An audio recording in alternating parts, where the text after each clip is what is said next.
depression and anxiety are topics that we don't really want to talk about. Maybe because you feel like people will look at you a different way and people don't really understand the disease or the concept altogether. But I think there's always, personally, I think there's always a sprout and then there's a trigger as you go along for you to get into that state. For example, when I was 13, when I just started high school, it was an exciting time. I remember my cousins coming to pick me up and they're like, oh, we're going shopping. Your parents can't come to see you, but we just have to go shopping because it was visiting day. And then I got home and there was like a long line of cars. And I was like, what's happening? Is it a party? And they're like, oh, we're really sorry, but your brother has passed away. So that was, my brother and I were like so close. He was like my friend. And I thought, but I saw him last month and he just bought me this. How can this happen, you know? But because I just felt, well, I'm young, let me just do what I'm supposed to do. The whole funeral, I was just helping where I could. And so after that, when my brother passed away, my mother didn't take it so well. So for the next 3 years, she wasn't feeling well. I mean, she obviously had cancer, and then she passed on. But I remember her telling me that when I die, you can't be crying. Why do you want to cry? Because I'm already gone, so there's no time for you to wallow in sadness. What you have to do is make sure that everything is in order until like everyone older than you is there, and then you just continue with life. You need to take care of your dad, you need to take care of the house, that's all your responsibility. So I remember when the funeral started, everyone was like, why isn't she crying? And I'd just be like, listen, I've got things to do. Like, I need to make sure everyone is okay. And after the funeral, I've got my dad that I need to take care of because now it's just the two of us. And I was just okay. I was like, you know what? My mom passed away. We had a really good time. Now it's time to move on with life. But then I also think that somehow, like the advice your mom gave you, it assumes somehow that we have some level of control over this depression, anxiety. And I don't think we all do. It's a good thing at some point you came to a point where you're like, I'm good, I've got other, you want to focus on other things. But I'm not just how we find other things to do as a distraction. We try to run away from it, and that's how it affects us. And then also, like, I think for me, one of the greatest challenges is that I'm naturally a strong person. I'm always there for other people. People know I'm like your go-to person if you're going through the most and stuff like that. So when I tell people I'm on my lowest or like I'm not okay, people are like, no, when you're strong, you're gonna get through it. And somehow they think they're encouraging me, which is okay, but the truth is they assume I've got some level of control over this, and who's stopping to say, are you sure you've got this figured out? So I think that's the other challenge we have, like the society we're in. Our families, do they define it as depression? No, you just said it's normal if you're not happy. Yeah, exactly. So when do we get it defined? Because some of these people, we get depressed, sometimes you don't know it's depression, or sometimes it's just sadness, it's not really. So when do we, so in our experiences, we also need to be able to define that, because there's someone probably depressed right now, they don't know it's depression because they're coming from a background that doesn't say this is depression. It's normal to be sad when this happens to you. I don't even know I'm depressed. I feel like it was quite unhealthy for you to be given such a responsibility whilst you're so young. It's like pressure to be perfect. You have to get it right, get it right. I don't think it's okay. I feel like the society we're living in, you know, it exerts so much pressure. Yeah, there is pressure. Which is unhealthy. And the you needed to be a little girl. You didn't need to be... I was like, you know what, I'm fine, I can do this. And the funny thing is, like, I only broke second year of university. That's when I was just like, you know what, I'm sad. What was your trigger though? My trigger was I went through a breakup. Boy. So I was just like, you know what, I just don't want to attend class. Like, you know, when I Googled the symptoms of depression, you just feel sad, and you sometimes you literally can't wake up. True. I couldn't wake up to go to class. And if it wasn't for, and I think the course that I was doing, you had to have 80% of attendance. Whether you pass, whether you have 100% in all your tests, if your attendance is not up to 80%, you can't write the exam. So I remember my friend Pam, she used to sign for me. She'd be like, are you okay? It's fine, I'm going to sign for you in class. And if it wasn't for her, I would have flunked that semester because I couldn't wake up. I was just feeling tired. Like, oh, okay, I know it's bright outside because everybody's talking, but you don't even open your curtain, and you literally live in a messy place. But there's nothing you can do about it. You're just tired. I like Pam. She's a good friend. She is. Because usually people just expect everything to be fine and dandy. They don't take a moment to actually just be there. They think, okay, fine, she's depressed, whatever, I'm gonna move on with my life. She doesn't need anything, she's pushing people away, so I'm just gonna be away like she wants me to be. But sometimes I think you just need to be there, just to listen, just to be, you don't need to say anything. Sometimes, like for me, I went through my worst depression in high school. Well, growing up, my parents always used to leave me alone, so I had like serious abandonment issues. And then in high school, the same thing happened. It really just hit when I was in upper 6, and this is the time when you're supposed to be writing exams, this is the time when you're supposed to be studying, but I literally went to school, came back, slept, went to school, came back, slept. And the only person who actually took note of it was this teacher, this lady teacher. And then all she did, like, she would walk into my room and open the curtains and say, Regina, are you okay? I'll be like, yes. She'd be like, okay, I'll come check on you in 20 minutes. But she actually helped me get through it, because I knew that, okay, fine, she's going to come back in 20 minutes. At least let me just, like, get up and show her that I'm okay. But, like, she would tell me, it's okay. You want to sleep some more? It's okay. You can go back to sleep. I'll come check on you in 20 minutes. Just someone who's just there. You don't even have to give advice or anything, but just the support structure that you know, I've got someone here. And I think also because this teacher is saying it's okay, you can sleep some more. I mean, there's some spaces where you're at home, you're being lazy. I mean, you want to wake up at 10, who are you? Like, I think it comes back to issues of definition, society not accepting this as a thing. As a young girl or as a girl in the family, you're expected to wake up, do chores and stuff like that. But if I'm not 100%, the truth is I just want to be in my own space. But you can't tell, like, I was raised by my grandmother, you can't tell I need my space. She's like, we don't give space this end of life. So, yeah, so we need to, I don't know, I feel like we need to get to a space where our parents, even though they're older, they don't kind of have an appreciation of this, need to start understanding that their kids are going through the most, and how do I help you? I think it's not just your parents, it's just the people around you. For me, I couldn't go to anyone when I hit a low, because I'm a Christian. So in church, you're told that if you're depressed, you've let yourself down to demonic spirits. I tell you, you've allowed the demons to take over your life. And I'm like, so who do I go to? So if I go to Ningi, they're going to say I have demons in me.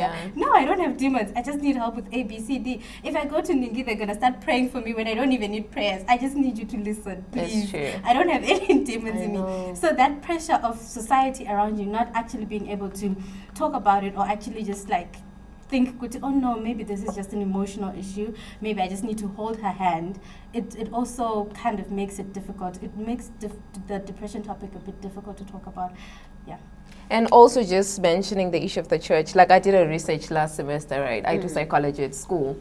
So it was mainly around the concept of mental disorders as perceived by Pentecostal church leaders.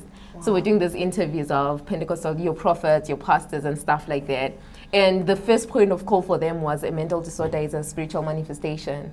It's a demonic that was the basis. So they're saying that for you to deal with that, prayer, fasting and all those things. And I was saying that we've seen pastors commit suicide. We've seen kids that are so committed in the church serving, committing suicide. And these are the people that pray. I mean, they're people that honestly just pray the most and they read the word. They're very consistent in their service to God. But then someone just commits suicide. Because you would have hit a low where it's like, I can't even pray anymore. Is God even hearing me? If you can hear me, why does he let me feel like this? You get it? But I understand God is a spirit, yada yada. Yes, he's there for me. He's omnipresent, etc. But I need someone physical to hold my hand. But sometimes you don't need someone physical to hold your hand. In December, I was extremely depressed. I took a day off because I was extremely depressed and I just wanted to be alone. Because the worst thing was, I got depressed over a boy. Please don't judge. We're not going to judge. I really like him. He was all sweet and stuff, and then he started ghosting me. No, we had a fight over his ex. He said his ex was his best friend or something, and and stuff. I was like, I'm not comfortable. I didn't get the part. I didn't understand their relationship. But the thing is, the guy just got mad because I asked him. What my story sangani, when he's telling you, Kutano, we broke up because she cheated.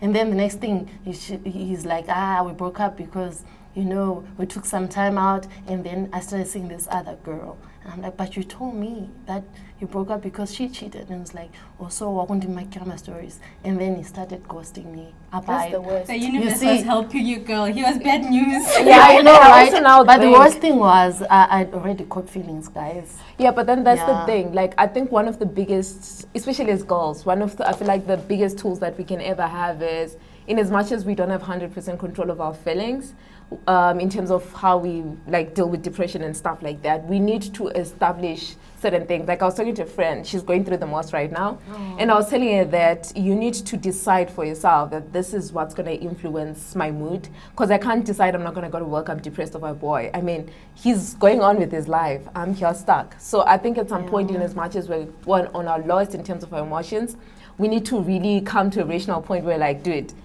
if this guy's doing this, and what am I accepting into my life? Because, guys have always been a lot of pressure. But it takes time. It takes time. That's what I'm saying. Like, it's a skill. You have to learn it over time. Self-aware. Yeah. And I think the people around us should know. Yeah. I Tell tried, yourself, guys. I'm fine. I Tell tried. yourself, I'm strong, I'm beautiful, I'm this, whatever it is. Tell yourself, because if you don't tell yourself, no one will say And it. talk about it. Look at you now. I mean, you're not even crying. Which is, yeah. You can actually fish the tissues.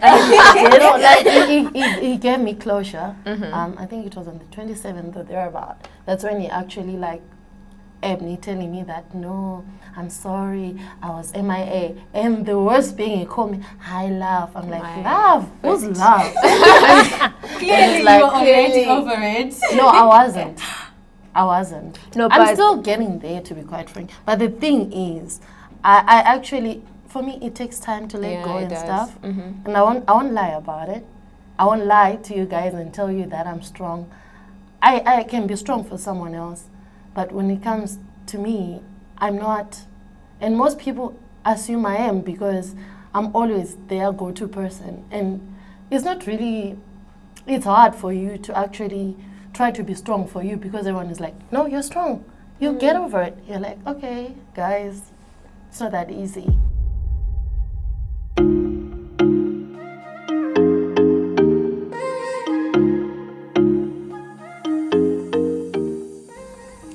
So I think one of the most important things when you're going through this is a support system. A support system is really, it helps you to cope. Yeah. It can even be at work, just checking up on the next person. Are you okay? How are you coping with your workload? Personally, for me, this is a conversation that I had with my father a while ago. He was like, when one of my children is not okay, I feel it. So sometimes when I'm even at my lowest, I just get a text from my dad. He just goes, hi, are you okay? And I get to be myself, and I'm like, you know what, I'm not okay. And he'll be like, you'll be fine, I'll pray for you. Like, recite Psalms 23, because for him, that's an area of comfort. That's how he deals with it. And family is really important. And for those people that don't have families that are that supportive, I think it's very important to change the narrative. As I've grown older, I've realized that my sisters are really my support system. They allow me to be myself, to actually say, listen, I'm not okay, I'm depressed, I don't feel like doing this. And my sister is always like, it's okay to feel like that. Go through it, go through the emotions. Tomorrow you wake up and you'll be better. And she's the one that actually taught me to look into things like affirmations. I only started doing affirmations last year because I also struggle with anxiety. So every morning I have to do these affirmations so that I start my day on like a high, because I know everything is going to be okay. I affirm these things, and I over time I've come to, when you first start doing affirmations, you're just like, I'm just saying it. But over time, you start believing it. Like, you know what? I've got great ideas. I'm a creative. I'm okay. I'm going to be okay. I'm well. Yeah, that's true. And also, I think in your journey, it's very important that you share it. Like, we have a status on WhatsApp, we have timelines on Facebook. Just being able to just share that, because I've noticed through my experience that there are people that look up to you without you noticing it. I've had people that come to me and say, I was going through the most, but I saw this post from you, and it really uplifted my spirit. Because I think the other thing we don't realize is we have the privilege of being open about this. We talk about these things. We have spaces where we can come share it. We have friends that actually want to know what's happening. But there's someone who's not as open. There's someone who doesn't have this kind of space to come out and say, this is my experience. How do I get out of it? So when we're sharing our stories like this, I think it's important. We don't realize it. Your WhatsApp status, that one that expires after 24 hours, it can change someone's life. And I think we should be able to share. And also the other thing about us, generally strong people, is everyone assumes you'll be fine. And I don't think there is ill in what they're trying to say, or when they encourage you and say, oh no, you got this. There's no ill intention, right? But they don't realize that you're putting me under pressure because I've got to figure it out. You have to show up. You've got to keep being strong. But at that point, I feel like what I'm looking for is not strength, as you know it because you know me. I'm trying to find ways of dealing with it. And if I'm talking to you and I'm saying I'm not okay, I'm asking, how did you deal with it? So be practical. Or I was said, you can actually go to the movies, you can do this, you can take a walk, you can listen to. Those are practical solutions, and it helps me even though you assume I'm strong. Sometimes you just need a break, guys. There was a point in time when people would ask me, hi, how are you? And my only response would be, I'm tired. This could be at 5 o'clock in the morning, but I am tired. You just need a break. True. And trying new things. When I got back to my feet, because I was depressed the whole day, there was this. I like women know thyself. That social media Facebook page run by this American woman. I don't know her name. So there are so many self-affirmations. There are so many quotes that help you. So there was this specific quote which said, "Come on, Queen, Jesus rose on the third day. We can't cry over for 3 days." Then I was like, no. Let me get up. No, I gotta get up. But no, I gotta get up. You know what? This might be a bit different, but I just feel over time, as people our age, millennials, we've made being depressed or being anxious look cool. I know, right? Sad boy vibes. We're going through it. And I always wonder, where do we draw the line? Are we just saying because we're adulting sucks, take this back, I don't want my adulting subscription anymore, and we're all just saying we're depressed? But are we really depressed, or it's become a term And I think also what you're asking, we've come to a point where some people no longer take it as seriously, because there are people that are honestly depressed, and then there's people that are just flowing with it because that's what's happening now. Cool. A bad day. You can have a bad day, Exactly. So these are the people that are going through the most end up just keeping quiet because, well, it looks like everyone's going through it, but they haven't figured out, because for them they're going through it and they're failing to cope up. But there's someone who is actually fine, but they're claiming to be depressed. I honestly feel like if you've actually gone through it, and it's not just a facade, you shouldn't use your social media to try and make it seem like you are, just to be cool or hip or just join the conversation. Be that one, be the outstanding one that's gonna affirm people, that's gonna tell people your real story, not just okay, guys, adulting is hard. Oh my gosh, this millennial business. Oh my gosh, no, depression is not cool, guys. It's not. It's not. It sucks. It's really and not. I also think now, because the other thing is, we talked about definitions, right? We are exposed. Information is accessible to us. You've got a phone, you've got the internet and stuff like that. There's a child in the village who has no phone, who doesn't know this. In some places, there's certain things that have been normalized. It's how it is. As a girl child, I deal with this. I'll just continue doing my work and things like that. My biggest question is always, how do we access these other people? How do we help them? Because you hear about girls age 12 getting married at that age. You can imagine what they're going through, and there's nothing you can do about it because community says this is what I'm supposed to do. Someone gets pregnant at 12 or 13. You heard about that girl that died at UZ trying to abort a baby. Wow. It's a lot of things. Suicide, we hear about at NAST, a child committed suicide, a girl in part 1 broke up with a boyfriend, and there's these things that are happening. But people are not accessing the kind of information that helps them. So where do we come in? How do we bridge that gap? How do we use our experiences? I don't think information is the problem. I feel like the society is. Do you know where I normally stay when I'm in Gobolawayo?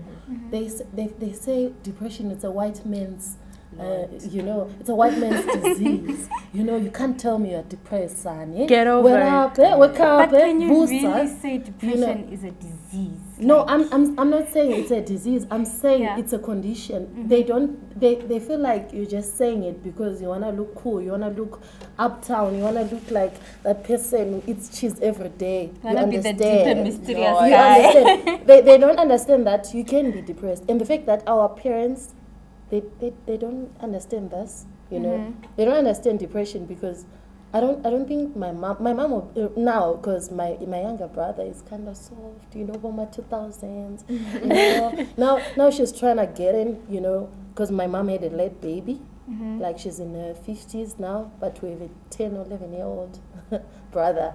So like that child, you know, is actually educating us more. I feel like if we change our societal norms and values to accommodate such stuff, that's the best place where a chief knows there is this woman who's depressed. You know, there's this woman who's depressed. Someone should go talk to her. You know those grannies that are old, but they're now getting taken care of. They're actually good listeners. And I think Oh, friendship Yes, bench. Isn't that the concept exactly. of friendship, the friendship bench, hey? Yes. Yeah. Something like Where that. the old people are the ones that come and counsel you because they have more knowledge, more wisdom. So you just talk to them, no judgments. They've been through it all. Oh They've my seen God, through. they've been through They've a lot. seen Yeah. everything there is to see, really. But then also my question on that would be, they've experienced life too, but I don't think they've experienced it the way we have now. It's different. There's dynamics that are so, especially our age. I mean, there's so much that's happening when our parents look at us like, "Leah, Papa," you know, like, and there's this difference. We're not understanding each other across generations. But then there's something I wanted to respond to, like when you were talking about how is depression a disease, things like that. Okay. And I think we need to get to a point where we understand it because it's a mental disorder. Yeah. Chemical It's disorder. a health issue, yeah. Chemical disorder, And yeah. one of the things that we're, like I was sharing about the research we did, one of the things that we're trying to do is, can we have the church understanding mental disorders? Can we have the church understanding depression, anxiety as a problem that's not just a manifestation of a spirit?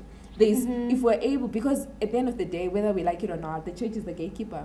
When a couple is going through the most, you go to your pastor. Yeah. As a young person, if you're going through the most, you go to your youth pastor, women's ministry, and all this. There's certain like departments in the church that are supposed to help you, but if they don't have an understanding of this, they're not going to refer you to the kind of support that you need. Like to refer So you to a therapist. we need to access information that helps us understand this as a mental disorder.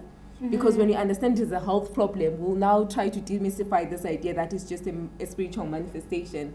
That if I'm sad, somehow I should just pray about it and fast over it. And I'm like, Tomorrow you're there's great. just more, yeah.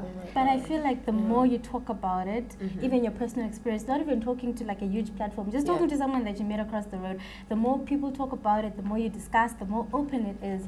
Like really, depression is not something that should just like make the world collapse. Like at the end of the day, the more we talk about it, the more we understand the issue. It might actually be something that we can just get over and deal with very easily. Conversations are very important. They're Actually, I have an answer to what you said. yeah. Do you know, like, I feel like so many research papers are saying millennials are a depressed generation. Generation. So Yeah. now that's why people are making it a thing. Yeah, but somehow I feel like depressed. the communication channels are the ones that actually hyping it more like a fashionable thing. We Like should It's just the narrative that needs to change. We should just change it and preach love, peace, happiness, guys, and just. And also And preach getting help. Like, do you need to go for Yes. therapy? Do you need to go for counseling? Exactly. Because for most people, it's not easy to be like, okay, I really want to go for a counseling session. You don't even know where to go. Exactly. Are there therapists that deal with this? Just preaching, just giving out that information. You can talk to this person, they can listen to you, or you can go get medication. Because for some, it's at that stage where you actually need medication. But I don't know, do medical aids even cover that? You know, that type of thing. That's a good That question. communication, that narrative to say, you can actually go to a psychologist. You can do this. You can do that. That's what we need to communicate more. Psychologists, therapists, they just shy away. They're like, no. But we need to normalize That's that. exactly. You're like, They I'm not think mad, we're I'm not crazy crazy. people. We need to normalize it because if we don't normalize that, nothing will actually change.